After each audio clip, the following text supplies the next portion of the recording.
So this next panel is on retail and e-commerce. All the people on this stage have physical products, and I know that many of you do not have physical products, but I think one of the really interesting and amazing parts of this residency is learning about this group of peers in ways that you wouldn't necessarily have the chance to do in real life. So in our Bermuda residency life, I would love to dedicate some of these panels to sharing what people do in industries that you're not necessarily familiar with, as well as like broad themes like pivoting and learning about career trajectories and personal life trajectories. So I'd love if you guys could start by just giving a very, very brief overview of your products and where they're sold. Well, my brand's name is Besida. We are women's. Ooh. Hello, hello. Is it dead? There you go. Hello. Okay, it's working now. Besida is a women's wear brand. We work mainly with bold African prints, so a lot of prints that pay homage to West Africa, which are where my roots are from. So right now we're sold in a few small shops, boutiques, just because it's a brand that has sentimental value. And recently just signed on with Stitch Fix. So Woo, that's awesome. yeah, Katrina, she's a 30 under 30 alumni. Yes, so yes, we love that. Keep it in all the just family. came full circle, but kind of what sets us apart from everyone else is we are entirely made in Nigeria. Hi, I'm Anna. I'm the co-founder and engineer behind Linus. We are the sexual wellness startup that built the first and only smart vibrator that gives you biofeedback data about your orgasm and arousal and through science. And the whole idea is to destigmatize female sexuality and expand the research around female sexuality because it's insanely, insanely limited space. So we decided the way to enter it was direct to consumer and e-commerce and actually giving it to the people so that it can move faster and we can actually change the research behind it. We're mostly direct to consumer on our website. There are a couple brick and mortars and all of that we work with, but I think with the times changing, it's always, we've seen it most successful through our website. I have 100 million follow-up questions, but we'll save those for after. Hi, I'm Liam, co-founder of a business called Dr. Wills. We make great tasting condiments with natural ingredients and no added sugar. We've got a range across ketchup, mayonnaise, barbecue sauce, hot sauce. Primarily sold in the UK and retail focused. We do e-com as well. But we're also sold in Europe, Asia, and a little bit in the US. We're just dipping our toes into this market. Awesome, thank you guys. So I think that the first thing that is on everyone's mind is how do you deal with the supply chain? Obviously, it is completely broken. And I'd love for you to talk about how you're dealing with that. I assume this has been an issue for all of you, especially in Nigeria. Perhaps, Sophia, you'd like to start with answering this question. It's funny because my Stitch Fix interview, they asked the same thing, and I think I was the only one. This actually is a Stitch Fix interview. Yeah. I think I was the only candidate that said, I don't have that issue. Okay. And I don't. I confidently state that because we manufacture everything. And that was an intentional decision that I made years ago that it's benefiting me now. We make everything in our own studio in Benin City, Nigeria. And for a long time, I looked at it as a flaw because there were no other options for me in Nigeria. All the studios and all the factories weren't making clothes very well, and that was why I decided to open our own. And it's not an issue. I'd say what I want, and they produce it for me because I'm their only client. And what made you decide to stick with that for your manufacturing plan? Starting the business was two parts for me. It was connecting Black and brown women with West African culture through clothes, but it was also to provide work for the town that I grew up in because their artisans aren't paid very well. So it was necessary for me to keep manufacturing there because it was part of the dream in the first place. Well, lucky for you. I mean, amazing mission, and I think we can all admire that. But I'm curious to hear, have you guys run into any supply chain issues?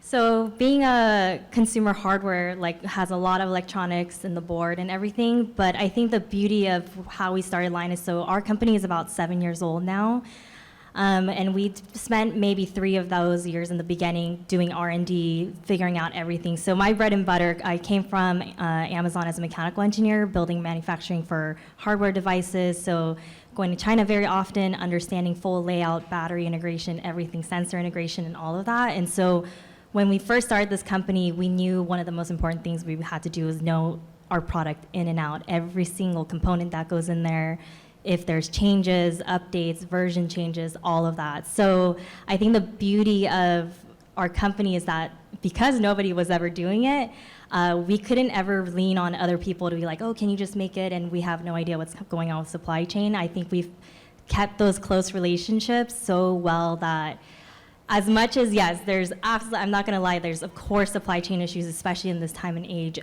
during the pandemic and everything else, but because we've built those close relationships so early on, and I will say it's whenever you give people a chance to work on a vibrator, people love it. So. Yeah. I'm shocked that Amazon didn't bring you in-house to design their first Amazon vibrators, I know. but Maybe later. missed opportunity on their part. Yeah, so for us, it's been really cool to have vendors that really believe in our vision from the get-go. So it's been really nice to be able to work with people that stuck close with us, believed in our mission, and so they really do help us kind of move. And I honestly will say I also have an incredible, incredible team who really helps make that all happen. Yeah, we had plenty of challenges last year. I think the couple of year period that we've just had has been by far the toughest we've had since we started the business 5 years ago. I think we went from kind of having to prepare 4 weeks ahead for our manufacturing out to 14 weeks and 16 weeks at the worst. So you're it's completely different. You're working as a small business and your sales are growing fairly rapidly month on month. We don't know what we're going to sell in 2 weeks' time, let alone in 14 or 16 weeks' time. So that's really challenging. I think what we were able to do is we're a small enough team and we're nimble, so we're able to we source lots of our raw ingredients from suppliers, and where we had issues we were able to work with other suppliers provided they met our quality standards. And I think lots of the bigger companies would really struggle there because they've got such rigorous kind of lengthy processes to do that kind of stuff, whereas we were able to move quickly, and we'd just be speaking hourly to our production team to just kind of chop and change as we needed and make sure that we kind of any issues we had we could solve pretty quickly. And we actually had breakthroughs and got into retailers last year because some of the big companies couldn't supply and we had supply. So I guess that shows what you can do as a small business. That's awesome, right? Yeah, it was. Yeah. Congratulations on Thank you. winning the supply chain. What about, marketing is something that I think everyone in the room thinks about, whether it's for themselves on social media or for physical products, which is probably one of the most difficult things to market. Talk a little bit about your marketing strategy and how you're able to win customers and get them to discover your brands, which there's plenty of competition in all the space that you're operating in. I'll start. We're a food business and primarily it's about sampling. So we've got a product that tastes great and you have to get into people's hands and get them to try it. So we have selling in retail, so selling in the supermarkets is kind of where we need to be, and that's where the majority of our business is. But other areas of the business are super important for driving people there. So restaurants, cafes, delis are great for us because essentially we're giving people a free chance to try the product. You don't pay for it; it's on the table, and you can enjoy it. How do you go up against something like Heinz, which is just Yeah. something that I think everyone in the world knows and associates with ketchup? Yeah, it's tough, and I think there's very few products where there's one brand you think of, and almost would call it by the brand name and not the product. So that's a real challenge. And we talk about kind of people sleepwalking through the aisle because they're just going to either buy the cheapest kind of own brand product or they're going to go and buy Heinz. So getting people to stop and think is tough. So and we've changed our packaging. We have a massive exclamation mark on the front of it for that very reason. And we did that to get people to stop and think. We love some good punctuation. Yeah, we've got pink ketchup. We're the only brand that does, so we use color to try and stand out and be different. But we know that when people pick up our product, they like it and they buy it again. So it's just a case of how do we accelerate that trial, whether it's through sending samples to people, being at trade shows, being sending them out in gift boxes, or being in restaurants and cafes. It's just trial for us. So the sex tech industry is really, really interesting. It's not a space where you can actually do any traditional growth in e-commerce, which makes it extremely, extremely challenging. So Google Ads. What do you mean? Yeah, explain. Google Ads, Instagram ads, Facebook ads, they're banned for anything sexual wellness, especially for female sexual pleasure. Wow. And I could talk about this for a long time of how there's ads, especially on the New York subway at one point had erectile dysfunction ads, and it had like a flaccid cactus, and those were completely allowed. And then when a different sex toy company wanted to do their products that don't look phallic in any shape or form, it's for sexual pleasure, it was banned. So it's a common thing that happens, and it's a constant thing we're fighting in technology conventions. Even with our product being the most advanced and highly technical vibrator out there, we weren't allowed to come because it was considered a sexual pleasure toy, when there are things like VR porn companies coming and all of that. So I think there's so much of a cultural taboo and society shift in how we are still changing. And I think a lot of times people are like, oh, but you started in Oakland and Berkeley, like those are really progressive places. But the US, I think, especially has so much to do in terms of like how we embrace the society of like sexual pleasure, sexual wellness. So we've actually done really interesting things. We've done a lot of press. We do a lot of due diligence to show up for as many people as possible in the sex tech industry. It's a small community, so if it's a win for somebody, it's a win for all of us. And the most recent is like, I always have to tell people, I was scared of my own body till I was like well into my 20s. Like, I grew up in a super conservative religious Korean family. Like, we didn't ever talk about sex. And so I always have to tell people, like, it comes from me doing that, and to this place where I can talk about something like this is very, very special, and I've learned so much. And for me, it's like I need to tell everybody all the things I've learned. And it actually ended up being like, oh, I'm gonna start a TikTok. And I was like, here's just like data, this is the stuff I learned, this is stuff that works for me, this is what makes me excited, this is what I learned about anatomy. And we just realized like it just blew up. And maybe a supply chain issue was that I just never expected it, and then we just sold out immediately, and then we were back ordered for 8 months, just us being freaked out of what to do. But so social media has become like a big platform, but they still love to flag us, they love to shadow ban us, they love to take down content still. Anna, I'm confused about what you mean by showing up for people in the sexual wellness industry. Can you explain that? Yeah, so I think for us, we support, the community is so small. I think all the founders really know each other in the sex tech space. And I think for me, especially, one of the biggest things that's really made me feel very hopeful for the next generation is that whenever I do, like, people reach out, like, through DMs or emails and things like that, it's college students, it's high school students being like, I didn't realize I could do this with my engineering degree to be in this kind of space. How do I start? And I try my best to kind of respond to every single one, or give them that time to just tell them how you enter the space, because it is kind of the Wild West. And I really feel like it's so cool that so many people want to do it, because I would have never been like, oh, I want to make sex toys for a living. So I think it's just constantly giving back to the community to know that they can enter femtech and sex tech. I love that you mentioned TikTok, because I think for a lot of millennials, we think that's a Gen Z thing. And I recently really got involved with TikTok. Fashion is very competitive, and for me, creating these cool videos that showed women having fun in these pieces really resonated well with our audience. Yeah, so I think it's just about being unique to your brand, for sure. I love that you brought up sending postcards to your best customers, because I think that's another really, marketing, getting the word out is the first battle, and the second is retention. And so I'd love for you guys to talk a little bit about how you retain customers. Maybe Anna, if you want to start, I'm especially curious to know if you're looking for repeat buyers or if it's kind of like a one and done situation.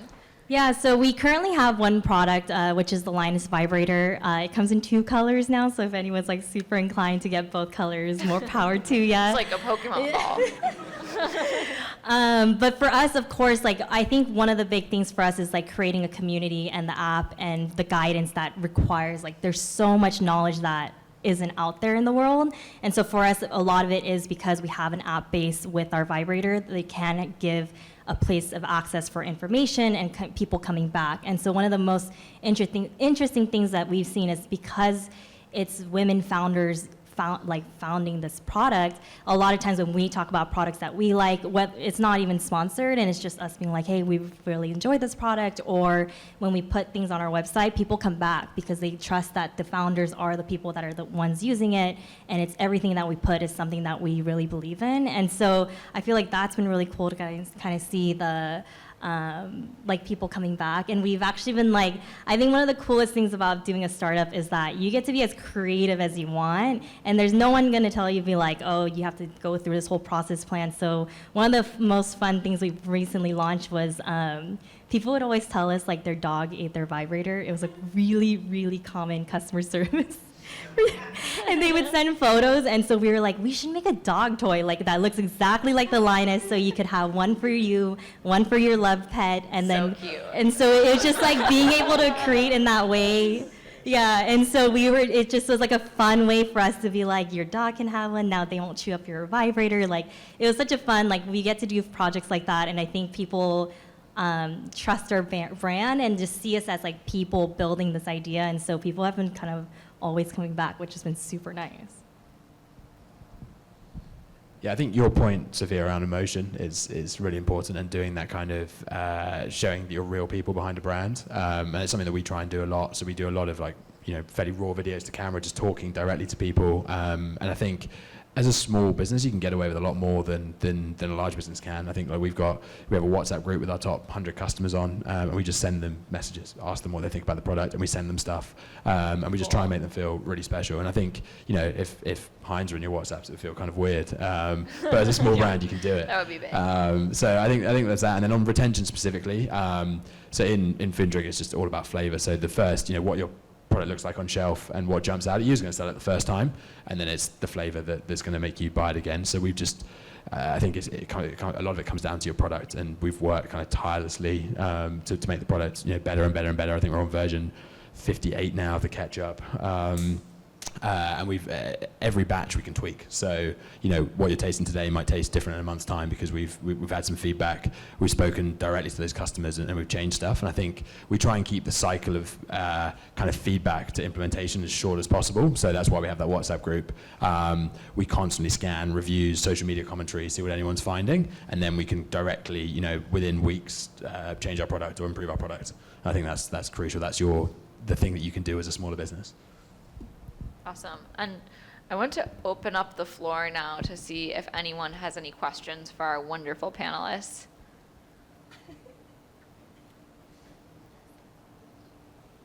If not, maybe Sophia, do you want to expand on your retention strategy a little bit?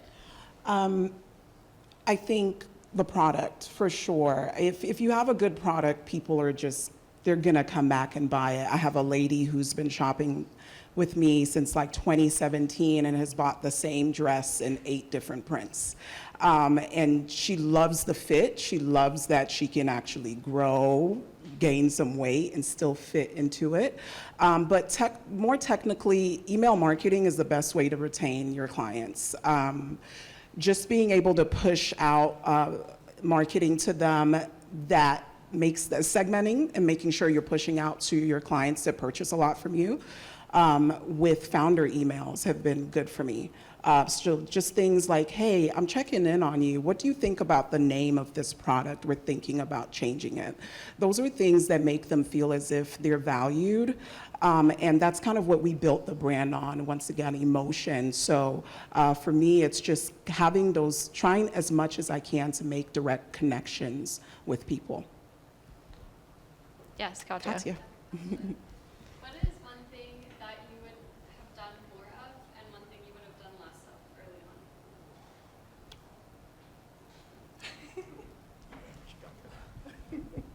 I think it's a real fine balance between you've got to test and learn at the start, and there's a million different marketing strategies you can use. But I think you've got to really know when you've tested and when to move on to doubling down on the 2 or 3 things that work really well for you. So I think we definitely have kind of done, and I think it's a very common problem for small businesses. We've been running tons and tons of different marketing strategies at the same time, and we'd be much better off just focusing quicker on the 2 or 3 things that were really working. So that's definitely what I've done less of. And I think things that we would probably do more of are probably more of this kind of raw, kind of emotional stuff. So I think every time we put people behind the brand, behind the camera, we talk directly to our customers, it really resonates. So I think that's the thing that we can scale up and will kind of set us apart differently as we grow. I think I would have done less of asking for permission. I think when we were all first-time founders, and we were like, okay, we know we're making a smart vibrator. A lot of people are not going to feel comfortable, and so a lot of times we'd be like, hey, would you feel comfortable if we did this talk, or if we, there's a lot of, I think, permission that we constantly were asking to be in a space. But I think it took us the 7 years to be like, we built this hardware from scratch, for 7 people to build that, have launched it, succeeded, and continue to being able to be like producing all these things and selling.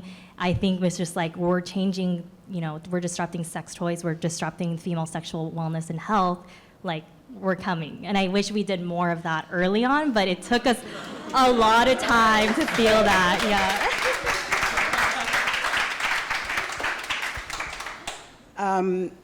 I would have believed in myself more. I think when we talk about imposter syndrome, it took me a long time to get over that. And once I did, I saw myself really expressing the brand better.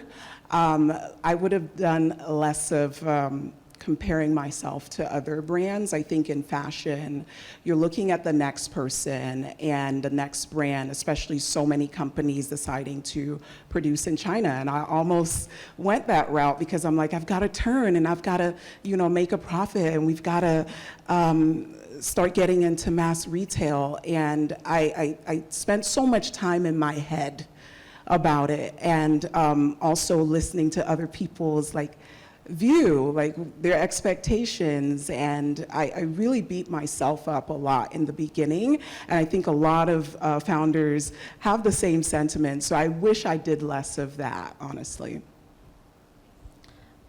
Also, Anna, I know that you have to leave, so I think we'll wrap it up here. Thank you so much, guys, for joining me today on stage. This is really fun.